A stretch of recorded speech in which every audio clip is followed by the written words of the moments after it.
نفل روزوں کے فضائل۔ الحمدللہ رب العالمین والصلاة والسلام علی خاتم النبیین، اما بعد فاعوذ باللہ من الشیطان الرجیم، بسم اللہ الرحمن الرحیم۔ نفل روزوں کے فضائل۔ درود شریف کی فضیلت۔ فرمان مصطفیٰ صلی اللہ علیہ وآلہ وسلم، قیامت کے روز اللہ پاک کے عرش کے سوا کوئی سایہ نہیں ہوگا، 3 شخص عرش الہی کے سائے میں ہوں گے۔ عرض کی گئی، یا رسول اللہ صلی اللہ علیہ وآلہ وسلم، وہ کون لوگ ہوں گے؟ ارشاد فرمایا، ایک وہ شخص جو میرے امتی کی پریشانی دور کرے، دوسرا میری سنت زندہ کرنے والا، تیسرا مجھ پر کثرت سے درود شریف پڑھنے والا۔ صلو علی الحبیب صلی اللہ علی محمد۔ نفل روزوں کے دینی و دنیاوی فوائد۔ پیارے پیارے اسلامی بھائیوں، فرض روزوں کے علاوہ نفل روزوں کی بھی عادت بنانی چاہیے کہ اس میں بے شمار دینی و دنیاوی فوائد ہیں، اور ثواب تو اتنا کہ مت پوچھو بات۔ آدمی کا جی چاہے کہ بس روزے رکھتے ہی چلے جائیں۔ دینی فوائد میں ایمان کی حفاظت، جہنم سے نجات اور جنت کا حصول شامل ہیں، اور جہاں تک دنیاوی فوائد کا تعلق ہے تو دن کے اندر کھانے پینے میں صرف ہونے والے وقت اور اخراجات کی بچت، پیٹ کی اصلاح اور بہت سارے امراض سے حفاظت کا سامان ہے، اور تمام فوائد کی اصل یہ ہے کہ روزے دار سے اللہ پاک راضی ہوتا ہے۔ روزہ داروں کے لیے بخشش کی بشارت۔ اللہ تبارک و تعالی پارہ 22 سورۃ الاحزاب کی آیت نمبر 35 میں ارشاد فرماتا ہے، وَالصَّائِمِينَ وَالصَّائِمَاتِ وَالْحَافِظِينَ فُرُوجَهُمْ وَالْحَافِظَاتِ وَالذَّاكِرِينَ اللَّهَ كَثِيرًا وَالذَّاكِرَاتِ أَعَدَّ اللَّهُ لَهُم مَّغْفِرَةً وَأَجْرًا عَظِيمًا۔ ترجمہ کنز ایمان۔ اور روزے والے اور روزے والیاں اور اپنی پارسائی نگاہ رکھنے والے اور نگاہ رکھنے والیاں، اور اللہ کو بہت یاد کرنے والے اور یاد کرنے والیاں، ان سب کے لیے اللہ نے بخشش اور بڑا ثواب تیار کر رکھا ہے۔ والصائمین والصائمات۔ ترجمہ اور روزے والے اور روزے والیاں کی تفسیر میں حضرت علامہ ابو البرکات عبداللہ بن احمد نصفی رحمۃ اللہ علیہ لکھتے ہیں، اس میں فرض اور نفل دونوں قسم کے روزے داخل ہیں۔ منقول ہے، جس نے ہر مہینے ایام بید یعنی چاند کی 13، 14، 15 تاریخ کے 3 روزے رکھے، وہ روزے رکھنے والوں میں شمار کیا جاتا ہے۔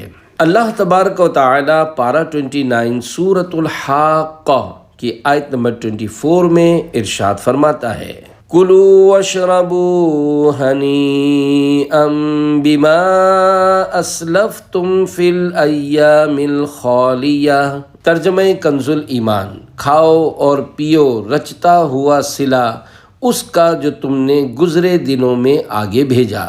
حضرت شاہ عبدالعزیز محدث دہلوی رحمۃ اللہ علیہ آیت کریمہ کے اس حصے گزرے ہوئے دنوں میں کے تحت لکھتے ہیں، یعنی دنیا کے دنوں میں سے گزشتہ دنوں میں یا ان دنوں میں جو کہ کھانے اور پینے سے خالی تھے، اور وہ رمضان مبارک کے روزوں کے دن ہیں، اور دوسرے مسنون روزوں کے ایام جیسے ایام بید یعنی چاند کی 13، 14، 15 تاریخ، عرفہ یعنی 9 ذی الحجۃ الحرام کا دن، روزے عاشورہ پیر جمعرات کا دن اور شب برات کا دن وغیرہ۔ حضرت سیدنا امام مجاہد رحمۃ اللہ علیہ فرماتے ہیں، فی الایام الخالیہ، گزرے ہوئے دنوں میں سے مراد روزوں کے دن ہیں۔ اب مطلب یہ ہوا کہ تم کھاؤ اور پیو اس کے بدلے میں جو تم نے روزے کے دنوں میں اللہ پاک کی رضا میں خود کو کھانے پینے سے روکا، لہذا جنت میں کھانا پینا دنیا میں کھانے پینے سے رکنے کا بدل ہو جائے گا۔ ماہ رمضان مبارک کے 13 حروف کی نسبت سے نفلی روزوں کے فضائل پر 13 فرامین مصطفیٰ صلی اللہ علیہ وآلہ وسلم۔ نمبر 1، جنت کا انوکھا درخت۔ جس نے ایک نفل روزہ رکھا اس کے لیے جنت میں ایک درخت لگا دیا جائے گا جس کا پھل انار سے چھوٹا اور سیب سے بڑا ہوگا، وہ شہد جیسا میٹھا اور خوش ذائقہ ہوگا۔ اللہ پاک بروز قیامت روزہ دار کو اس درخت کا پھل کھلائے گا۔ نمبر 2، 40 سال کا فاصلہ دوزخ سے دوری۔ جس نے ثواب کی امید رکھتے ہوئے ایک نفل روزہ رکھا، اللہ پاک اسے دوزخ سے 40 سال کی مسافت کے برابر دور فرما دے گا۔ نمبر 3، دوزخ سے 50 سال کی مسافت تک دوری۔ جس نے رضائے الہی عز و جل کے لیے ایک دن کا نفل روزہ رکھا تو اللہ پاک اس کے اور دوزخ کے درمیان ایک تیز رفتار سوار کی 50 سالہ مسافت یعنی فاصلے تک دور فرما دے گا۔ نمبر 4، زمین بھر سونے سے بھی زیادہ ثواب۔ اگر کسی نے ایک دن نفل روزہ رکھا اور زمین بھر سونا اسے دیا جائے، جب بھی اس کا ثواب پورا نہ ہوگا اس کا ثواب تو قیامت ہی کے دن ملے گا۔ 5، جہنم سے بہت زیادہ دوری۔ جس نے اللہ پاک کی راہ میں ایک دن کا فرض روزہ رکھا، اللہ پاک اسے جہنم سے اتنا دور کر دے گا جتنا 7 زمینوں اور آسمانوں کے مابین یعنی درمیان فاصلہ ہے۔ اور جس نے ایک دن کا نفل روزہ رکھا، اللہ پاک اسے جہنم سے اتنا دور کر دے گا جتنا زمین و آسمان کا درمیانی فاصلہ ہے۔ 6، کوا بچپن تا بڑھاپا اڑتا رہے یہاں تک کہ۔ جس نے ایک دن کا روزہ اللہ پاک کی رضا حاصل کرنے کے لیے رکھا، اللہ پاک اسے جہنم سے اتنا دور کر دے گا جتنا کہ ایک کوا جو اپنے بچپن سے اڑنا شروع کرے یہاں تک کہ بوڑھا ہو کر مر جائے۔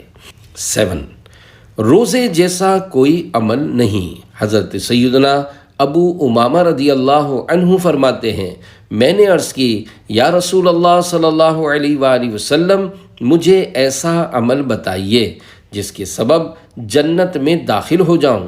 فرمایا، روزے کو خود پر لازم کر لو کیونکہ اس کی مثل کوئی عمل نہیں۔ راوی کہتے ہیں حضرت سیدنا ابو امامہ رضی اللہ عنہ کے گھر دن کے وقت مہمان کی آمد کے علاوہ کبھی دھواں نہ دیکھا گیا، یعنی آپ دن کو کھانا کھاتے ہی نہ تھے، روزہ رکھتے تھے۔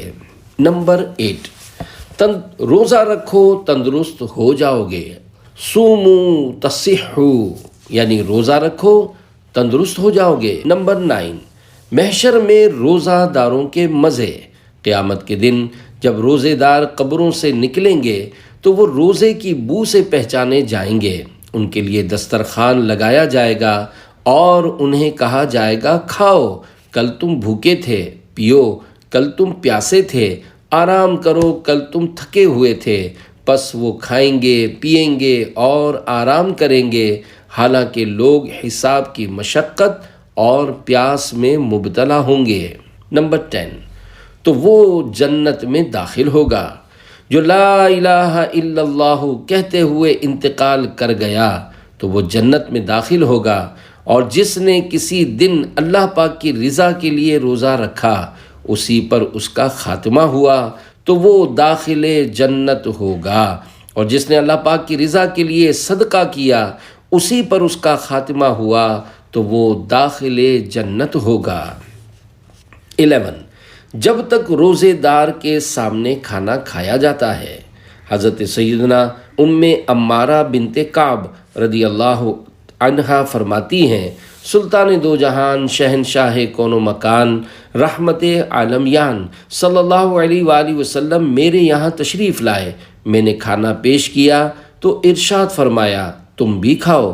میں نے عرض کی، میں روزے سے ہوں۔ تو فرمایا، جب تک روزے دار کے سامنے کھانا کھایا جاتا ہے فرشتے اس روزہ دار کے لیے دعائے مغفرت کرتے رہتے ہیں۔ 12، ہڈیاں تسبیح کرتی ہیں، سرکار مدینہ صلی اللہ علیہ وآلہ وسلم نے حضرت بلال رضی اللہ عنہ سے ارشاد فرمایا، اے بلال رضی اللہ عنہ، آؤ ناشتہ کریں۔ تو حضرت سیدنا بلال رضی اللہ عنہ نے عرض کی، میں روزے سے ہوں۔ تو رسول اللہ صلی اللہ علیہ وآلہ وسلم نے فرمایا، ہم اپنا رزق کھا رہے ہیں اور بلال رضی اللہ عنہ کا رزق جنت میں بڑھ رہا ہے۔ پھر فرمایا، اے بلال، کیا تمہیں معلوم ہے کہ جتنی دیر تک روزہ دار کے سامنے کچھ کھایا جائے تب تک اس کی ہڈیاں تسبیح کرتی ہیں، اسے فرشتے دعائیں دیتے ہیں۔ 13، روزے میں مرنے کی فضیلت۔ جو روزے کی حالت میں مرا، اللہ پاک قیامت تک کے لیے اس کے حساب میں روزے لکھ دے گا۔ نیک کام کے دوران مرنے کی سعادت۔ خوش نصیب ہے وہ مسلمان جسے روزے کی حالت میں موت آئے، بلکہ کسی بھی نیک کام کے دوران موت آنا اچھی بات ہے، مثلاً باوضو یا دوران نماز مرنا، سفر مدینہ کے دوران روح قبض ہونا، دوران حج مکہ مکرمہ زادہ اللہ شرفا و تعظیما، منی، مزدلفہ یا عرفات شریف میں انتقال۔ دعوت اسلامی کے سنتوں کی تربیت کے مدنی قافلے میں عاشقان رسول کے ہمراہ سنتوں بھرے سفر کے دوران دنیا سے رخصت ہونا، یہ سب عظیم سعادتیں ہیں جو کہ صرف خوش نصیبوں کو حاصل ہوتی ہیں۔ اس سلسلے میں صحابہ کرام علیہم رضوان کی نیک تمنائیں بیان کرتے ہوئے حضرت سیدنا خیثمہ رضی اللہ عنہ فرماتے ہیں، صحابہ کرام علیہم رضوان اس بات کو پسند کرتے تھے کہ کسی اچھے کام مثلاً حج، عمرہ، غزوہ یعنی جہاد، رمضان کے روزے وغیرہ کے دوران موت آئے۔ کالو چاچا کی ایمان افروز وفات۔ نیک کام کے دوران موت سے ہم آگوش ہونے کی سعادت صرف مقدر والوں کا حصہ ہے۔ اس ضمن میں عاشقان رسول کی دینی تحریک دعوت اسلامی کے اجتماعی سنت اعتکاف کی ایک مدنی بہار ملاحظہ فرمائیے اور زندگی بھر کے لیے دعوت اسلامی کے دینی ماحول سے وابستہ رہنے کا عزم مصمم کر لیجئے۔ مدینۃ الاولیاء احمد آباد شریف گجرات الہند کے کالو چاچا، عمر تقریباً 60 برس، رمضان مبارک 1425 ہجری 2004 عیسوی کے آخری عشرے میں شاہی مسجد شاہ عالم احمد آباد شریف میں معتکف ہو گئے۔ یوں تو یہ پہلے ہی سے دینی ماحول سے وابستہ تھے، مگر عاشقان رسول کے ساتھ اعتکاف پہلی ہی بار کیا تھا۔ اعتکاف میں بہت کچھ سیکھنے کا موقع ملا اور ساتھ ہی ساتھ دعوت اسلامی کے 72 نیک اعمال میں سے پہلی صف میں نماز پڑھنے کی ترغیب والے دوسرے نیک عمل پر عمل کا خوب جذبہ ملا۔ 2 شوال المکرم یعنی عید الفطر کے دوسرے روز سنتوں کی تربیت کے 3 دن کے مدنی قافلے میں عاشقان رسول کے ہمراہ سنتوں بھرا سفر کیا۔ مدنی قافلے سے واپسی کے 5 یا 6 دن بعد یعنی 11 شوال المکرم 1425 ہجری 24 نومبر 2004 عیسوی کو کسی کام سے بازار جانا ہوا۔ گو مصروفیت تھی، مگر تاخیر کی صورت میں پہلی صف فوت ہونے کا خدشہ تھا، لہذا سارا کام چھوڑ کر مسجد کا رخ کیا اور اذان سے قبل ہی مسجد میں پہنچ گئے۔ وضو کر کے جو ہی کھڑے ہوئے فوراً گر پڑے۔ کلمہ شریف اور درود پاک پڑھتے ہوئے ان کی روح قفس انصری سے پرواز کر گئی۔ انا للہ و انا الیہ راجعون۔ سبحان اللہ، جس کو مرتے وقت کلمہ شریف پڑھنے کی سعادت نصیب ہو جائے، انشاءاللہ الکریم اس کا قبر و حشر میں بیڑا پار ہے۔ چنانچہ نبی رحمت شفیع امت مالک جنت صلی اللہ علیہ وآلہ وسلم کا فرمان جنت نشان ہے، جس کا آخری کلام لا الہ الا اللہ ہو وہ داخل جنت ہوگا۔ مزید دعوت اسلامی کے دینی ماحول کی برکت سنیے۔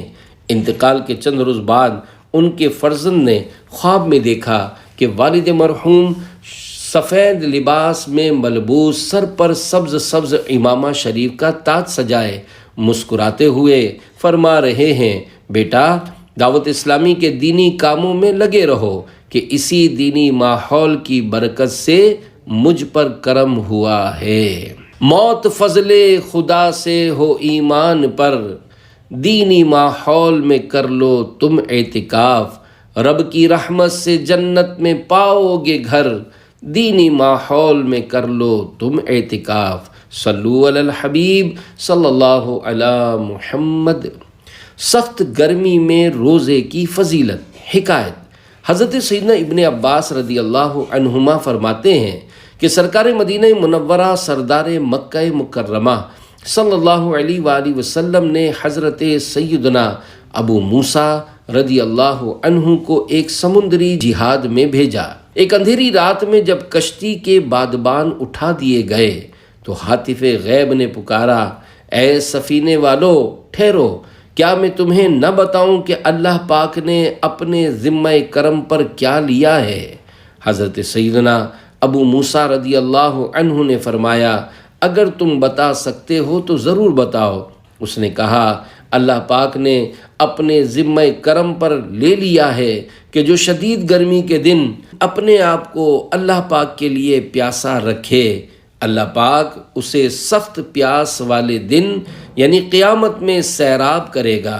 راوی فرماتے ہیں، حضرت سیدنا ابو موسیٰ رضی اللہ عنہ کی عادت تھی کہ سخت گرمی کے دن روزہ رکھتے تھے۔ قیامت میں روزہ دار کھائیں گے۔ تابعی بزرگ حضرت سیدنا عبداللہ بن رباح انصاری رحمۃ اللہ علیہ فرماتے ہیں، میں نے ایک راہب سے سنا، قیامت کے دن دسترخوان بچھائے جائیں گے، سب سے پہلے روزے دار ان پر سے کھائیں گے۔ عاشورہ کے روزے کے فضائل۔ شہید کربلا کے 9 حروف کی نسبت سے عاشورہ کو واقع ہونے والے 9 اہم واقعات۔ نمبر 1، عاشورہ یعنی 10 محرم الحرام کے دن حضرت سیدنا نوح علیہ السلام کی کشتی کوہ جودی پر ٹھہری۔ نمبر 2، اسی دن حضرت سیدنا آدم صفی اللہ علیہ السلام کی لغزش کی توبہ قبول ہوئی۔ نمبر 3، اسی دن حضرت سیدنا یونس علیہ السلام کی قوم کی توبہ قبول ہوئی۔ نمبر 4، اسی دن حضرت سیدنا ابراہیم خلیل اللہ علیہ السلام پیدا ہوئے۔ نمبر 5، اسی دن حضرت سیدنا عیسیٰ روح اللہ علیہ السلام پیدا کیے گئے۔ نمبر 6، اسی دن حضرت سیدنا موسیٰ کلیم اللہ علیہ السلام اور ان کی قوم کو نجات ملی اور فرعون اپنی قوم سمیت غرق ہوا۔ 7، اسی دن حضرت سیدنا یوسف علیہ السلام کو قید خانے سے رہائی ملی۔ نمبر 8، اسی دن حضرت سیدنا یونس علیہ السلام مچھلی کے پیٹ سے نکالے گئے۔ نمبر 9، سیدنا امام حسین رضی اللہ عنہ کو مع شہزادگان ورفقا 3 دن بھوکا پیاسا رکھنے کے بعد اسی عاشورہ کے روز دشت کربلا میں نہایت بے رحمی کے ساتھ شہید کیا گیا۔ صلو علی الحبیب صلی اللہ علی محمد۔ یا حسین کے 6 حروف کی نسبت سے محرم الحرام اور عاشورہ کے روزوں کے 6 فضائل۔ نمبر 1، حضور اکرم نور مجسم صلی اللہ علیہ وآلہ وسلم فرماتے ہیں، رمضان کے بعد محرم کا روزہ افضل ہے اور فرض کے بعد افضل نماز صلاۃ اللیل یعنی رات کے نوافل ہیں۔ نمبر 2، طبیبوں کے طبیب اللہ پاک کے حبیب صلی اللہ علیہ وآلہ وسلم کا فرمان رحمت نشان ہے، محرم کے ہر دن کا روزہ 1 مہینے کے روزوں کے برابر ہے۔ یوم موسیٰ علیہ السلام۔ نمبر 3، حضرت سیدنا عبداللہ ابن عباس رضی اللہ عنہما کا ارشاد گرامی ہے، رسول اللہ صلی اللہ علیہ وآلہ وسلم جب مدینۃ المنورہ زادہ اللہ شرفا و تعظیما میں تشریف لائے، یہود کو عاشورے کے دن روزہ دار پایا تو ارشاد فرمایا، یہ کیا دن ہے کہ تم روزہ رکھتے ہو؟ عرض کی، یہ عظمت والا دن ہے کہ اس میں موسیٰ علیہ السلام اور ان کی قوم کو اللہ پاک نے نجات دی اور فرعون اور اس کی قوم کو ڈبو دیا۔ لہذا موسیٰ علیہ السلام نے بطور شکرانہ اس دن کا روزہ رکھا تو ہم بھی روزہ رکھتے ہیں۔ ارشاد فرمایا، موسیٰ علیہ السلام کی موافقت کرنے میں بنسبت تمہارے ہم زیادہ حقدار اور زیادہ قریب ہیں۔ تو سرکار مدینہ صلی اللہ علیہ وآلہ وسلم نے خود بھی روزہ رکھا اور اس کا حکم بھی فرمایا۔ پیارے پیارے اسلامی بھائیوں، اس حدیث پاک سے معلوم ہوا کہ جس روز اللہ پاک کوئی خاص نعمت عطا فرمائے اس کی یادگار قائم کرنا درست و محبوب ہے کہ اس طرح اس نعمت عظمیٰ کی یاد تازہ ہوگی اور اس کا شکر ادا کرنے کا سبب بھی ہوگا۔ خود قرآن عظیم میں ارشاد فرمایا، وَذَكِّرْهُمْ بِأَيَّامِ اللَّهِ پارہ 13 سورہ ابراہیم آیت 5۔ ترجمہ کنز ایمان، اور انہیں اللہ کے دن یاد دلا۔ صدر الافاضل حضرت علامہ مولانا سید محمد نعیم الدین مراد آبادی رحمۃ اللہ علیہ اس آیت کے تحت فرماتے ہیں کہ بِأَيَّامِ اللہ سے وہ دن مراد ہیں جن میں اللہ پاک نے اپنے بندوں پر انعام کیے، جیسا کہ بنی اسرائیل کے لیے من و سلوہ اتارنے کا دن، حضرت سیدنا موسیٰ علیہ السلام کے لیے دریا میں راستہ بنانے کا دن۔ ان ایام میں سب سے بڑی نعمت کے دن سید عالم صلی اللہ علیہ وآلہ وسلم کی ولادت و معراج کے دن ہیں۔ ان کی یاد قائم کرنا بھی اس آیت کے حکم میں داخل ہے۔ عید میلاد النبی اور دعوت اسلامی۔ پیارے پیارے اسلامی بھائیوں، سلطان مدینہ منورہ شہنشاہ مکہ مکرمہ صلی اللہ علیہ وآلہ وسلم کے یوم ولادت سے بڑھ کر کون سا دن یوم انعام ہوگا؟ بے شک تمام نعمتیں آپ ہی کے طفیل ہیں اور آپ کا یوم ولادت تو عیدوں کی بھی عید ہے۔ الحمدللہ عاشقان رسول کی دینی تحریک دعوت اسلامی کی طرف سے دنیا میں لا تعداد مقامات پر ہر سال عید میلاد النبی صلی اللہ علیہ وآلہ وسلم شاندار طریقے پر منائی جاتی ہے۔ ربیع الاول شریف کی 12ویں شب کو عظیم الشان اجتماع میلاد کا انعقاد ہوتا ہے اور بالخصوص میرے حسن ظن کے مطابق اس رات دنیا کا سب سے بڑا اجتماع میلاد باب المدینہ کراچی میں منعقد ہوتا اور مدنی چینل پر براہ راست یعنی لائیو ٹیلی کاسٹ کیا جاتا ہے۔ عید کے روز مرحبا یا مصطفیٰ صلی اللہ علیہ وآلہ وسلم کی دھومیں مچاتے ہوئے بے شمار جلوس میلاد نکالے جاتے ہیں جن میں لاکھوں عاشقان رسول شریک ہوتے ہیں۔ عید میلاد النبی تو عید کی بھی عید ہے، بالیقین ہے عید عیداں عید میلاد النبی۔ عاشوراء کا روزہ۔ نمبر 4، سیدنا عبداللہ ابن عباس رضی اللہ عنہما فرماتے ہیں، میں نے سلطان دو جہان صلی اللہ علیہ وآلہ وسلم کو کسی دن کے روزے کو اور دن پر فضیلت دے کر جستجو رغبت فرماتے نہ دیکھا مگر یہ کہ عاشورے کا دن اور یہ کہ رمضان کا مہینہ۔ یہودیوں کی مخالفت کرو۔ نمبر 5، نبی رحمت شفیع امت صلی اللہ علیہ وآلہ وسلم نے ارشاد فرمایا، یوم عاشوراء کا روزہ رکھو اور اس میں یہودیوں کی مخالفت کرو، اس سے پہلے یا بعد میں بھی ایک دن کا روزہ رکھو۔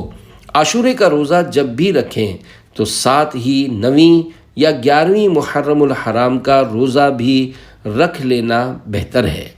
6، حضرت سیدنا ابو قتادہ رضی اللہ عنہ سے روایت ہے، رسول اللہ صلی اللہ علیہ وآلہ وسلم کا فرمان بخشش نشان ہے، مجھے اللہ پاک پر گمان ہے کہ عاشورے کا روزہ 1 سال قبل کے گناہ مٹا دیتا ہے۔ سارا سال گھر میں برکت۔ دعوت اسلامی کے اشاعتی ادارے مکتبۃ المدینہ کی مطبوعہ 166 صفحات پر مشتمل کتاب اسلامی زندگی صفحہ 131 پر مفسر شہیر حکیم الامت حضرت مفتی احمد یار خان رحمۃ اللہ علیہ فرماتے ہیں، محرم کی 9ویں اور 10ویں کو روزہ رکھے تو بہت ثواب پائے گا۔ بال بچوں کے لیے 10ویں محرم کو خوب اچھے کھانے پکائے تو انشاءاللہ الکریم سال بھر تک گھر میں برکت رہے گی۔ بہتر ہے کہ کھچڑا پکا کر حضرت شہید کربلا سیدنا امام حسین رضی اللہ عنہ کی فاتحہ کرے، بہت مجرب یعنی فائدہ مند، مؤثر و آزمودہ ہے۔ صلو علی الحبیب صلی اللہ علی محمد۔ رجب المرجب کے روزے، پارہ 10 سورۃ التوبہ آیت 36 میں ارشاد ہوتا ہے، ان عدت الشہور عند اللہ 12 شہرا فی کتاب اللہ یوم خلق السماوات والارض منها 4 حرم ذلك الدین القیم فلا تظلموا فيهن أنفسكم وقاتلوا المشركين كافة كما يقاتلونكم كافة واعلموا أن الله مع المتقين۔ ترجمہ کنز ایمان، بے شک مہینوں کی گنتی اللہ کے نزدیک 12 مہینے ہیں اللہ کی کتاب میں جب سے اس نے آسمان و زمین بنائے، ان میں سے 4 حرمت والے ہیں، یہ سیدھا دین ہے، تو ان مہینوں میں اپنی جان پر ظلم نہ کرو اور مشرکوں سے ہر وقت لڑو جیسا وہ تم سے ہر وقت لڑتے ہیں، اور جان لو کہ اللہ پرہیزگاروں کے ساتھ ہے۔ حرمت والے 4 مہینوں کے نام بیان کردہ آیت مبارکہ کے تحت صدر الافاضل حضرت علامہ مولانا سید محمد نعیم الدین مراد آبادی رحمۃ اللہ علیہ خزائن العرفان میں فرماتے ہیں، 4 حرمت والے مہینوں سے مراد 3 متصل یعنی یکے بعد دیگرے، ذوالقعدہ، ذوالحجہ، محرم اور ایک جدا رجب۔ عرب لوگ زمانہ جاہلیت میں بھی ان میں قتال یعنی جنگ حرام جانتے تھے، اسلام میں ان مہینوں کی حرمت و عظمت اور زیادہ کی گئی۔ پیارے پیارے اسلامی بھائیوں، آیت مبارکہ میں قمری یعنی ہجری سن کے 12 مہینوں کا ذکر ہے جن کا حساب چاند سے ہوتا ہے۔ بہت سے احکام شرعہ کی بنا یعنی بنیاد بھی قمری مہینوں پر ہے، مثلا رمضان المبارک کے روزے، زکوٰۃ، مناسک حج شریف وغیرہ۔ نیز اسلامی تہوار مثلا عید میلاد النبی صلی اللہ علیہ وآلہ وسلم، عید الفطر، عید الاضحیٰ، شب معراج، شب برات، 11ویں شریف، آراس بزرگان دین رحمہم اللہ المبین وغیرہ بھی قمری مہینوں کے حساب سے منائے جاتے ہیں۔ افسوس، آج کل مسلمان جہاں بے شمار سنتوں سے دور جا پڑا ہے، وہاں اسلامی تاریخوں سے بھی نا آشنا ہوتا جا رہا ہے۔ غالباً 1 لاکھ مسلمانوں کے اجتماع میں اگر یہ سوال کیا جائے کہ بتاؤ آج کس ہجری سن کے کون سے مہینے کی کتنی تاریخ ہے، تو شاید بمشکل 100 مسلمان ایسے ہوں گے جو صحیح جواب دے سکیں۔ یاد رہے کہ بہت سے معاملات جیسے زکوٰۃ کی فرضیت وغیرہ میں قمری مہینوں کا لحاظ رکھنا فرض ہے۔ رجب کے احترام کی برکت کی حکایت حضرت سیدنا عیسیٰ روح اللہ علیہ السلام کے دور کا واقعہ ہے کہ ایک شخص کسی عورت پر عاشق تھا۔ ایک بار اس نے اپنی معشوقہ پر قابو پا لیا۔ لوگوں کا مجمع دیکھ کر اس نے اندازہ لگایا کہ وہ چاند دیکھ رہے ہیں۔ اس نے اس عورت سے پوچھا، لوگ کس ماہ کا چاند دیکھ رہے ہیں؟ جواب دیا، رجب کا۔ یہ شخص حالانکہ غیر مسلم تھا، مگر رجب شریف کا نام سنتے ہی تعظیماً فوراً الگ ہو گیا اور گندے کام سے باز رہا۔ حضرت سیدنا عیسیٰ روح اللہ علیہ السلام کو حکم ہوا، ہمارے فلاں بندے سے ملاقات کرو۔ آپ علیہ السلام تشریف لے گئے اور اللہ پاک کا حکم اور اپنی تشریف آوری کا سبب ارشاد فرمایا۔ یہ سنتے ہی اس کا دل نور ایمان سے جگمگا اٹھا اور اس نے فوراً اسلام قبول کر لیا۔ پیارے پیارے اسلامی بھائیوں، دیکھیے آپ نے رجب کی بہاریں، رجب المرجب کی تعظیم کرنے سے جب ایک غیر مسلم کو ایمان کی دولت نصیب ہو سکتی ہے، تو جو مسلمان رجب المرجب کا احترام کرے اس کو نہ جانے کیا کیا انعامات ملیں گے۔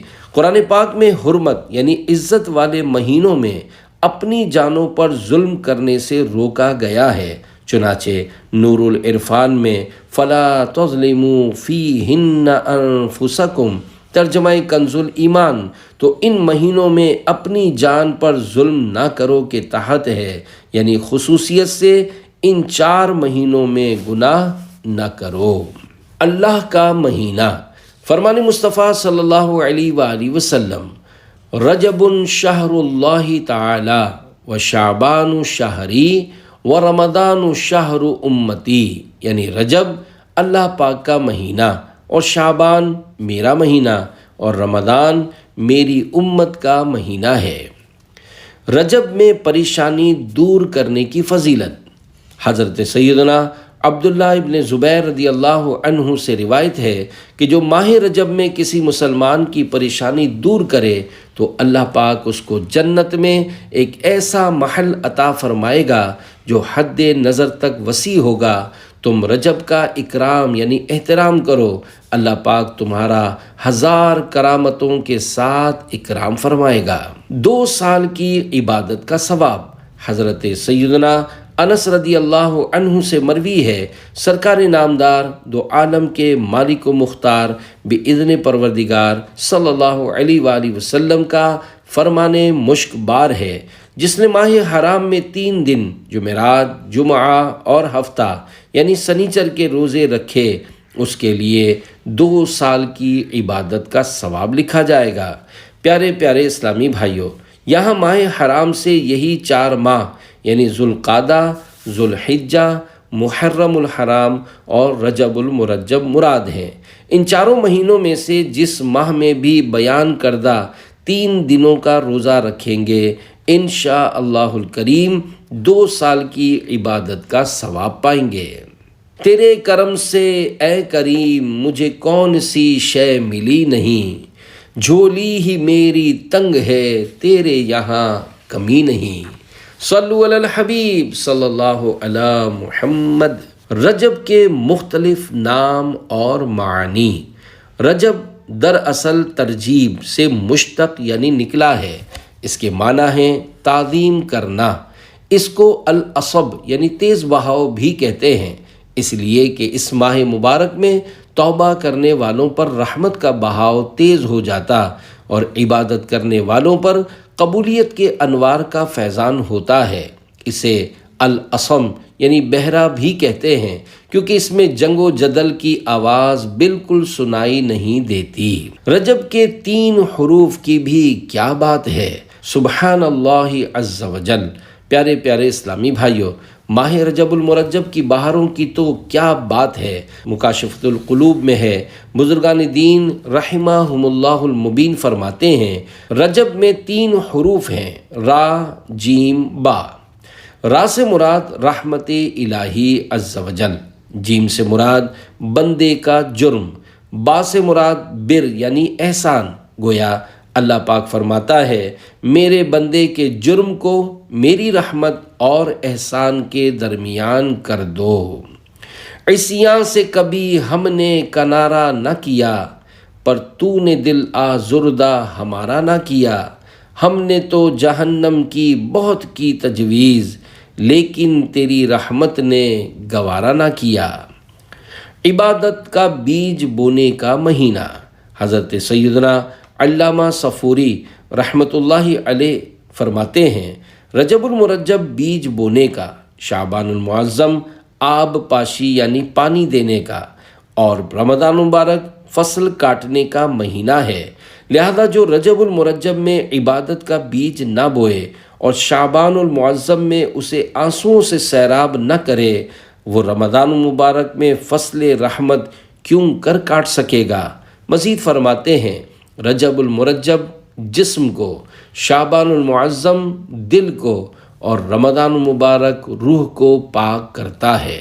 جو ساری زندگی نہ سیکھ سکا وہ 10 دن میں سیکھ لیا۔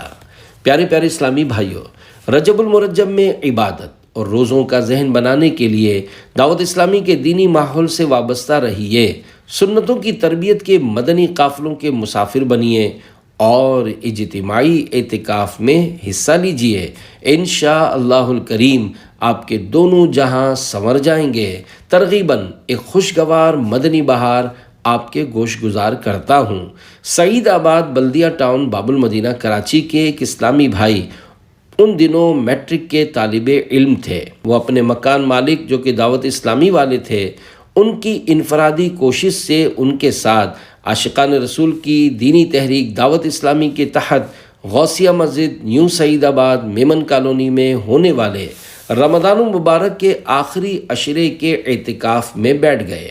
المختصر انہوں نے ان 10 دنوں میں وہ کچھ سیکھا جو پچھلی تمام زندگی میں نہ سیکھ پائے تھے۔ اعتکاف ہی میں دعوت اسلامی کے دینی ماحول کو مضبوطی سے اپنا لیا، وہیں سے مستقل امامہ شریف سجا لیا۔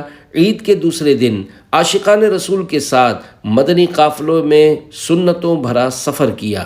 الحمدللہ الکریم ان پر مدنی رنگ چڑھتا چلا گیا اور انہیں تنظیمی طور پر نیک اعمال کی ذمہ داری بھی دی گئی۔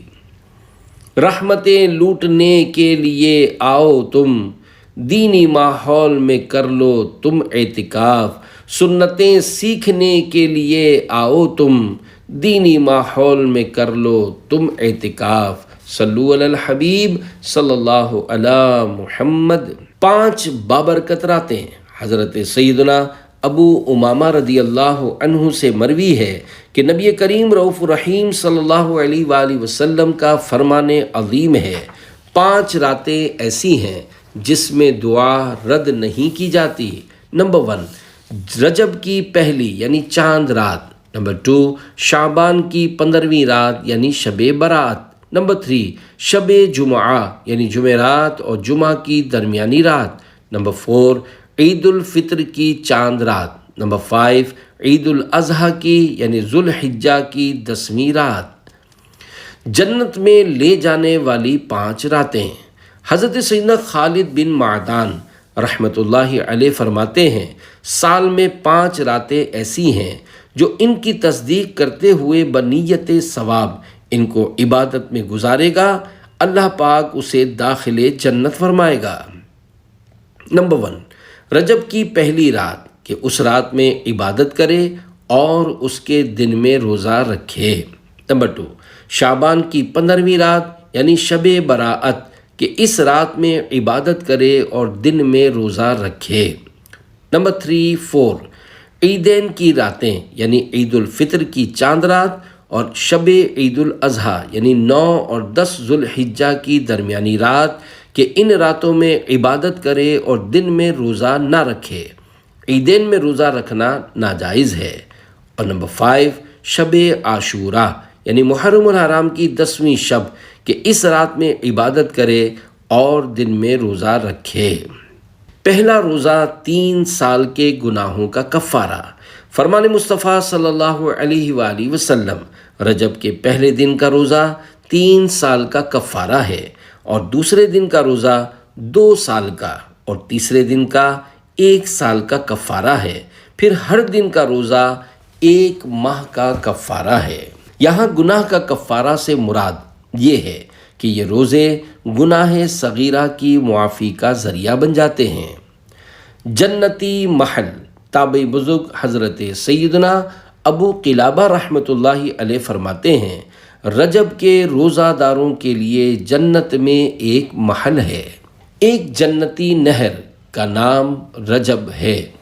حضرت سیدنا انس بن مالک رضی اللہ عنہ سے روایت ہے کہ رسول اللہ صلی اللہ علیہ وآلہ وسلم نے ارشاد فرمایا، جنت میں ایک نہر ہے جسے رجب کہا جاتا ہے، وہ دودھ سے زیادہ سفید اور شہد سے زیادہ میٹھی ہے، تو جو کوئی رجب کا 1 روزہ رکھے اللہ پاک اسے اس نہر سے پلائے گا۔ 1 روزے کی فضیلت۔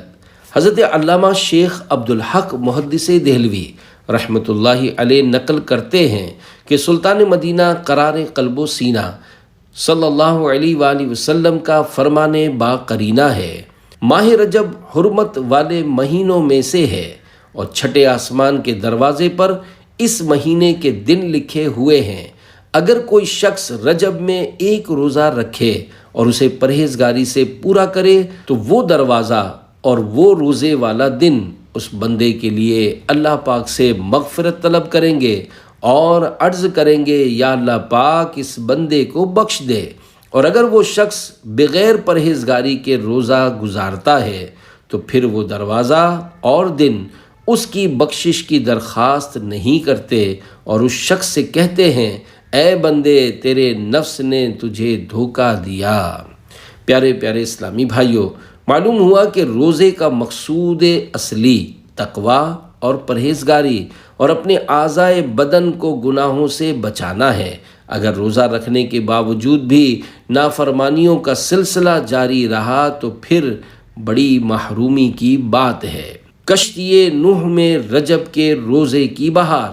حضرت سیدنا انس رضی اللہ عنہ سے روایت ہے کہ رسول اللہ صلی اللہ علیہ وآلہ وسلم نے فرمایا، جس نے رجب کا ایک روزہ رکھا تو وہ 1 سال کے روزے رکھنے والوں کی طرح ہوگا۔ جس نے 7 روزے رکھے اس پر جہنم کے 7 دروازے بند کر دیے جائیں گے۔ جس نے 8 روزے رکھے اس کے لیے جنت کے 8 دروازے کھول دیے جائیں گے۔ جس نے 10 روزے رکھے اللہ پاک سے جو کچھ مانگے گا اللہ پاک اسے عطا فرمائے گا، اور جو کوئی 15 روزے رکھتا ہے تو آسمان سے ایک منادی ندا یعنی اعلان کرنے والا اعلان کرتا ہے کہ تیرے پچھلے گناہ بخش دیے گئے، پس تو اثر نو عمل شروع کر، تیری برائیاں نیکیوں سے بدل دی گئیں، اور جو زائد کرے تو اللہ پاک اسے زیادہ دے۔ اور رجب میں نوح علیہ السلام کشتی میں سوار ہوئے تو خود بھی روزہ رکھا اور ہمراہیوں کو بھی روزے کا حکم دیا۔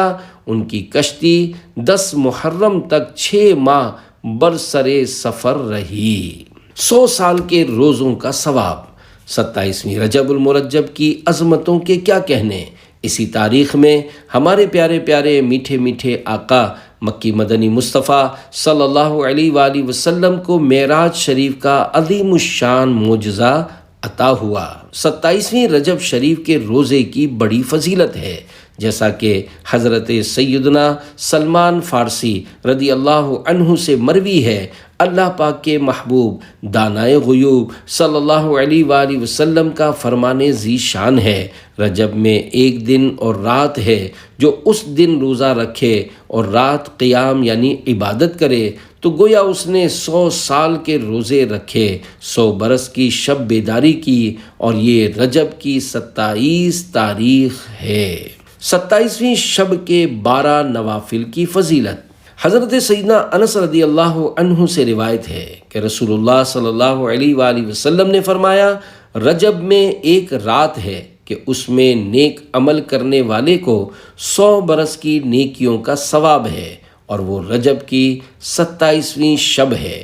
جو اس میں 12 رکعت اس طرح پڑھے کہ ہر رکعت میں سورۃ الفاتحہ اور کوئی سی ایک سورت، اور ہر 2 رکعت پر التحیات، درود ابراہیم اور دعا پڑھے، اور 12 پوری ہونے پر سلام پھیرے، اس کے بعد 100 بار یہ پڑھے، سبحان اللہ والحمد للہ ولا الہ الا اللہ واللہ اکبر، استغفار 100 بار، درود شریف 100 بار پڑھے، اور اپنی دنیا و آخرت سے جس چیز کی چاہے دعا مانگے، اور صبح کو روزہ رکھے تو اللہ پاک اس کی سب دعائیں قبول فرمائے سوائے اس دعا کے جو گناہ کے لیے ہو۔ 60 مہینوں کے روزوں کا ثواب۔ حضرت سیدنا ابو ہریرہ رضی اللہ عنہ فرماتے ہیں، جو کوئی 27ویں رجب کا روزہ رکھے اللہ پاک اس کے لیے 60 مہینوں کے روزوں کا ثواب لکھے۔ تو گویا 100 سال کے روزے رکھے۔ حضرت سیدنا سلمان فارسی رضی اللہ عنہ سے مروی ہے، اللہ پاک کے محبوب دانائے غیوب منزہ عن العیوب صلی اللہ علیہ وآلہ وسلم کا فرمان ذی شان ہے، رجب میں 1 دن اور رات ہے، جو اس دن روزہ رکھے اور رات کو قیام یعنی عبادت کرے تو گویا اس نے 100 سال کے روزے رکھے، اور یہ رجب کی 27 تاریخ ہے۔ دعوت اسلامی اور جشن معراج النبی صلی اللہ علیہ وآلہ وسلم۔ پیارے پیارے اسلامی بھائیوں، رجب المرجب کو ایک خصوصیت یہ بھی حاصل ہے کہ اس کی 27ویں شب کو ہمارے میٹھے میٹھے مکی مدنی آقا صلی اللہ علیہ وآلہ وسلم کو رب العلا کی طرف سے معراج کا معجزہ عطا ہوا۔ آپ صلی اللہ علیہ وآلہ وسلم نے 27ویں رات مسجد الحرام سے مسجد اقصی، بیت المقدس اور پھر وہاں سے آسمانوں کی سیر فرمائی، جنت و دوزخ کے عجائبات ملاحظہ فرمائے، عرش کو اپنی قدم بوسی کا شرف بخشا اور عین بیداری کے عالم میں کھلی آنکھوں سے اپنے پروردگار عز و جل کا دیدار کیا۔ یہ سارا سفر آن کی آن میں طے فرما کر واپس تشریف لے آئے۔ رجب المرجب کی 27ویں شب بے حد عظمت والی ہے۔ الحمدللہ عاشقان رسول کی دینی تحریک دعوت اسلامی کی طرف سے ہر سال 27ویں شب کو جشن معراج النبی صلی اللہ علیہ وآلہ وسلم کے سلسلے میں دنیا میں بے شمار مقامات پر اجتماع ذکر و نعت کا انعقاد کیا جاتا ہے۔ میرے حسن ظن کے مطابق جشن معراج کا دنیا کا سب سے بڑا اجتماع سال ہا سال سے الحمدللہ الکریم باب المدینہ کراچی میں ہوتا ہے، جو کہ تقریباً ساری رات جاری رہتا اور براہ راست مدنی چینل پر ٹیلی کاسٹ کیا جاتا ہے۔ خدا کی قدرت کے چاند حق کے کروڑوں منزل میں جلوہ کر کے، ابھی نہ تاروں کی چھاؤں بدلی کہ نور کے تڑکے عالیے تھے۔ کفن کی واپسی۔ بصرہ کی ایک نیک خاتون نے بوقت وفات اپنے بیٹے کو وصیت کی کہ مجھے اس کپڑے کا کفن دینا جسے پہن کر میں رجب المرجب میں عبادت کیا کرتی تھی۔ بعد وفات بیٹے نے کسی اور کپڑے میں کفنا کر دفنا دیا۔ جب وہ قبرستان سے گھر آیا تو یہ دیکھ کر حیران رہ گیا کہ جو کفن اس نے پہنایا تھا وہ گھر میں موجود ہے۔ جب اس نے ماں کی وصیت والے کپڑے تلاش کیے تو وہ اپنی جگہ سے غائب تھے۔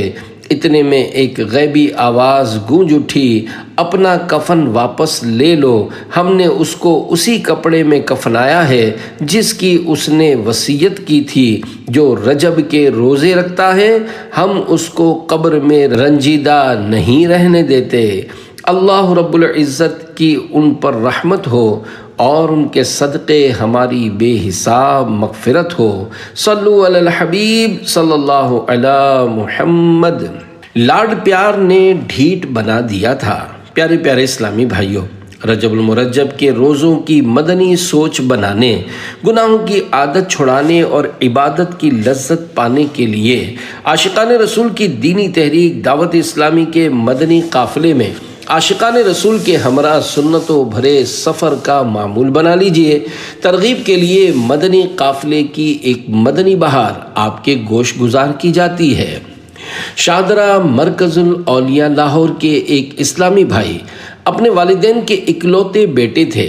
زیادہ لاڈ پیار نے ان کو حد درجے ڈھیٹ اور ماں باپ کا سخت نافرمان بنا دیا تھا۔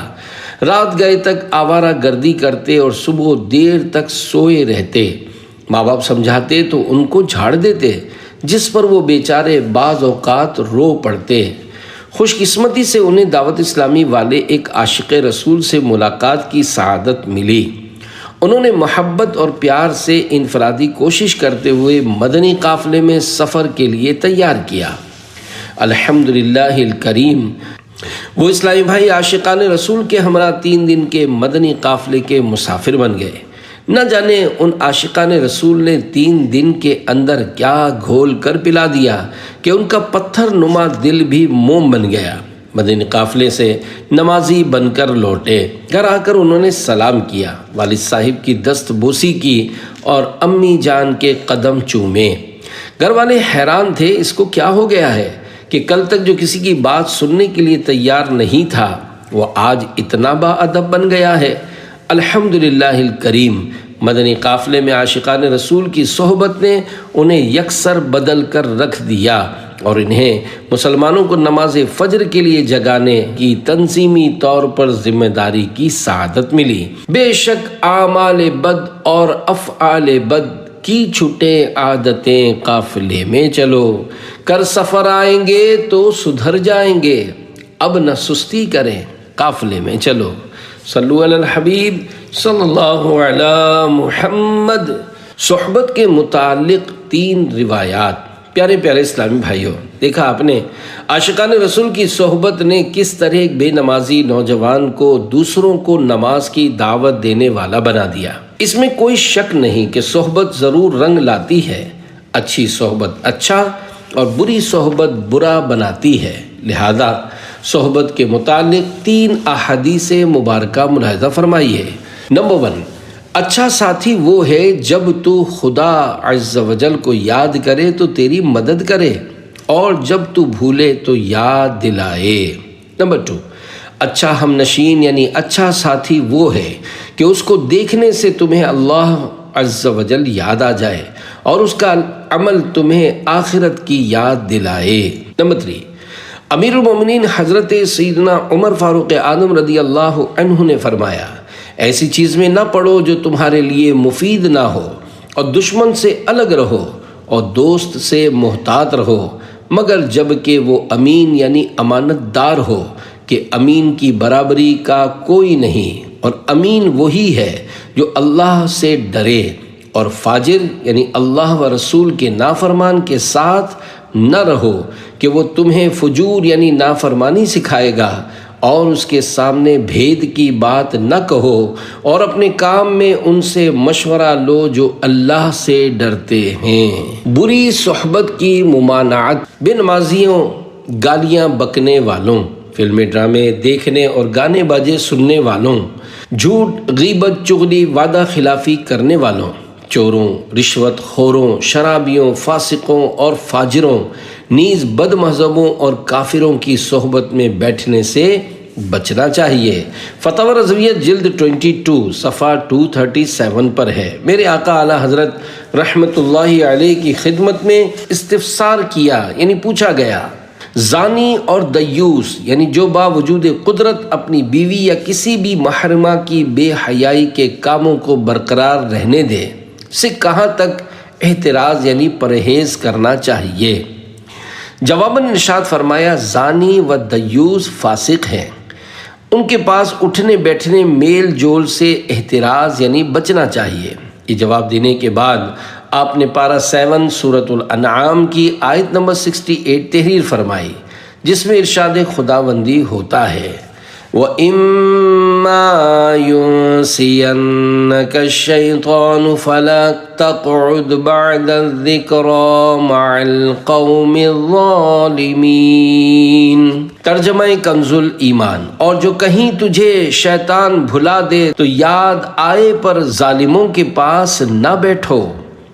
مفسر شہیر حکیم الامت حضرت مفتی احمد یار خان رحمۃ اللہ علیہ اس آیت مبارکہ کے تحت فرماتے ہیں، اس سے معلوم ہوا کہ بری صحبت سے بچنا نہایت ضروری ہے۔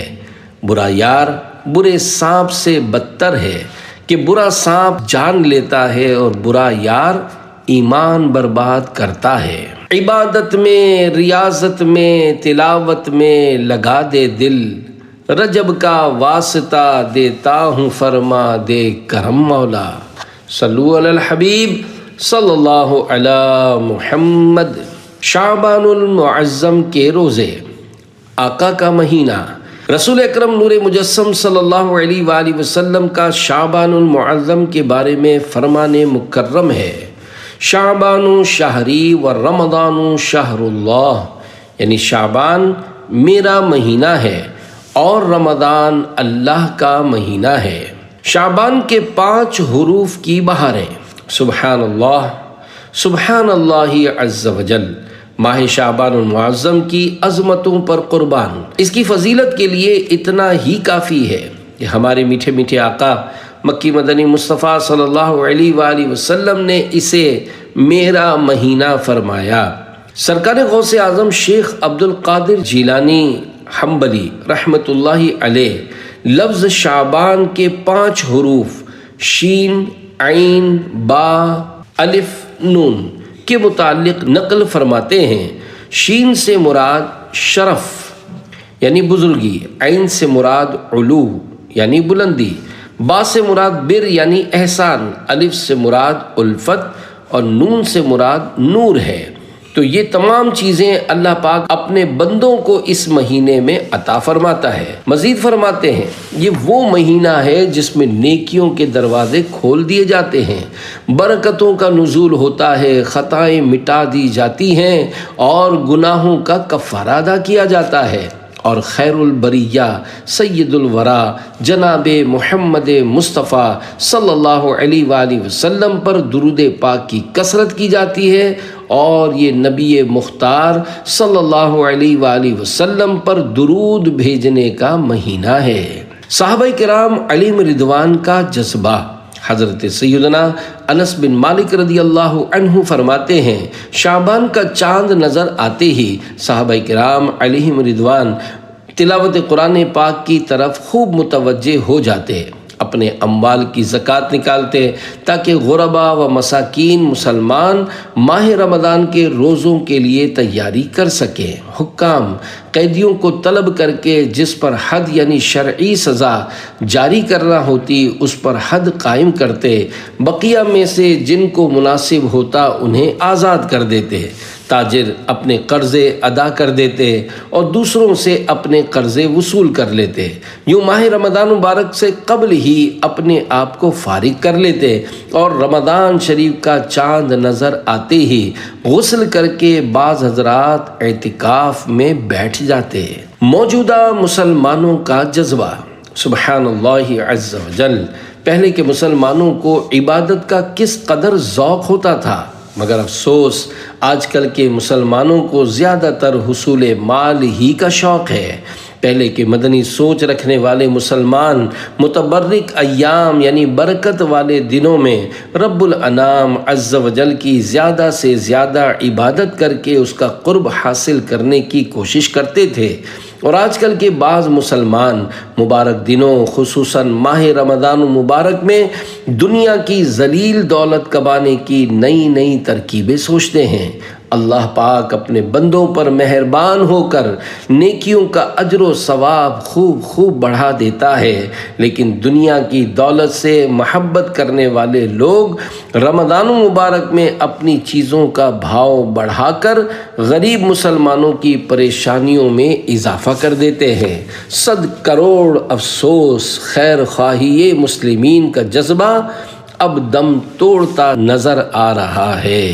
اے خاصائے خاصان رسول وقت دعا ہے، امت پہ تیری آ کے عجب وقت پڑا ہے، جو دین بڑی شان سے نکلا تھا وطن سے، پردیس میں وہ آج غریب الغربا ہے۔ فریاد ہے اے کشتی امت کے نگہباں، بیڑا یہ تباہی کے قریب آن لگا ہے۔ صلو علی الحبیب صلی اللہ علی محمد۔ تعظیم رمضان کے لیے شعبان کے روزے۔ سرکار مدینہ سلطان با قرینہ قرار قلب و سینہ فیض گنجینہ صاحب معطر پسینہ باعث نزول سکینہ صلی اللہ علیہ وآلہ وسلم کا فرمان عظمت نشان ہے، رمضان کے بعد سب سے افضل شعبان کے روزے ہیں تعظیم رمضان کے لیے۔ آقا شعبان کے اکثر روزے رکھتے تھے۔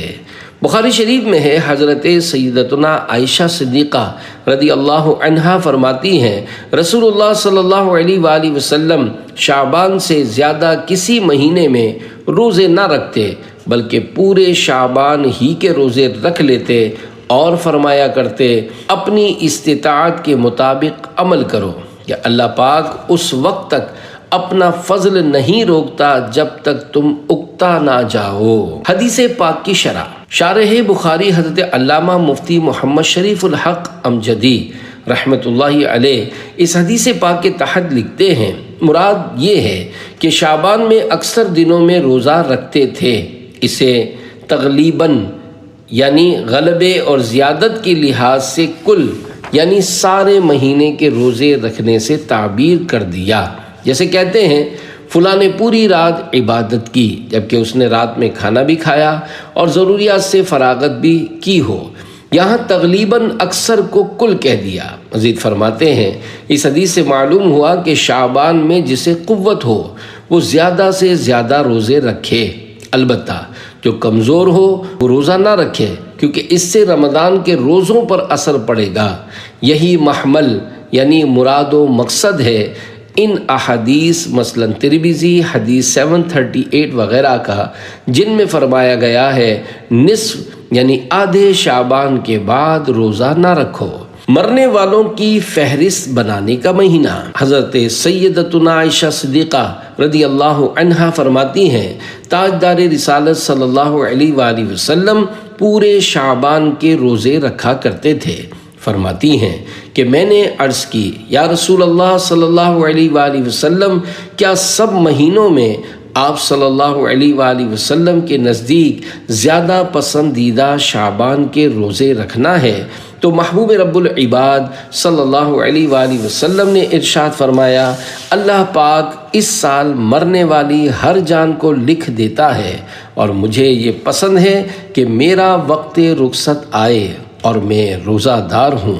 نفل روزوں کا پسندیدہ مہینہ۔ حضرت سیدنا عبداللہ بن ابی قیس رضی اللہ عنہ سے مروی ہے کہ انہوں نے ام المومنین سیدتنا عائشہ صدیقہ رضی اللہ عنہا کو فرماتے سنا، انبیاء کے سرتاج صلی اللہ علیہ وآلہ وسلم کا پسندیدہ مہینہ شعبان المعظم تھا کہ اس میں روزے رکھا کرتے، پھر اسے رمضان المبارک سے ملا دیتے۔ لوگ اس سے غافل ہیں۔ حضرت سیدنا اسامہ بن زید رضی اللہ عنہ فرماتے ہیں میں نے عرض کی یا رسول اللہ صلی اللہ علیہ وآلہ وسلم، میں دیکھتا ہوں کہ جس طرح آپ صلی اللہ علیہ وآلہ وسلم شعبان میں نفل روزے رکھتے ہیں اس طرح کسی بھی مہینے میں نہیں رکھتے۔ فرمایا رجب اور رمضان کے بیچ میں یہ مہینہ ہے، لوگ اس سے غافل ہیں۔ اس میں لوگوں کے اعمال اللہ رب العالمین عز و جل کی طرف اٹھائے جاتے ہیں، اور مجھے یہ محبوب ہے کہ میرا عمل اس حال میں اٹھایا جائے کہ میں روزہ دار ہوں۔ طاقت کے مطابق عمل کیجیے۔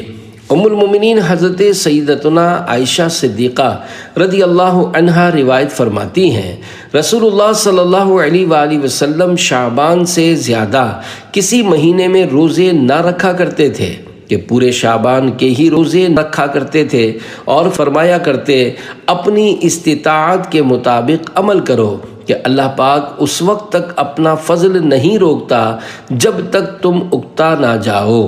بے شک اس کے نزدیک پسندیدہ نفل نماز وہ ہے کہ جس پر ہمیشگی اختیار کی جائے اگرچہ کم ہو۔ تو جب آپ صلی اللہ علیہ وآلہ وسلم کوئی نماز نفل پڑھتے تو اس پر ہمیشگی اختیار فرماتے۔